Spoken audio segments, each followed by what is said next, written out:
Marta traballa arreo nos últimos encargos que recibiron hoxe na florería que comparten Cambados con Manuel. No Día dos Namorados, un dos clásicos que nunca morre é agasallar flores. Lo que más nos demandan, sobre todo rosas, de todos los colores, pero principalmente rojas, y también, bueno, ramos variados, tulipán, pero bueno, principalmente el producto rosa. Nesta florería saben que por San Valentín soe triunfa lo clásico, con todo, eles queren darlle un toque diferente para facer deste día un chisco máis especial. A nivel de tendencia, nosotros trabajamos mucho un estilo silvestre, un estilo más desenfadado en flores, pero bueno, también vamos a demanda del cliente. Si nos piden composiciones más clásicas, las hacemos, más románticas, pero bueno, nuestro estilo sí que es más silvestre. E aínda que soe atópico, agasallar flores polo Día dos Namorados dá moi bo resultado. Para establecementos como este, estamos nunha das datas máis sinaladas no calendario. Que siga así, muy tópico.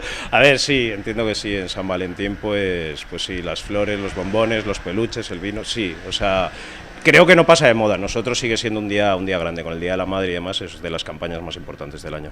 E como ben dicía Manuel, os doces son tamén unha parte importante neste Día do Amor. Neste outro establecemento cambadés, as cores encarnadas e as formas de corazón son hoxe os que mandan no seu expositor. Normalmente a forma de corazón, a tarta máis tradicional así para este día, pero bueno, procuramos sempre decorala dunha maneira diferente. Este ano sacamos unha tartiña pois con mensaxe que teñen que levantar unha sola piña e ler a mensaxe que a xente nos pide, un te quero, un tal, ou incluso un te queres casar comigo.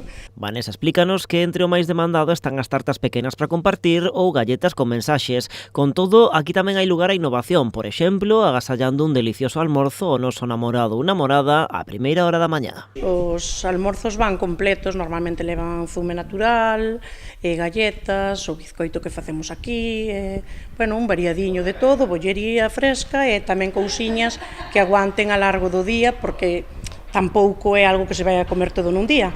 Pois xa saben, con flores ou con doces o importante hoxe celebrar o amor. E para aqueles que non teñan parella, que mellor que un autoagasallo. Xa se sabe que, antes de nada, hai que quererse primeiro ao mesmo.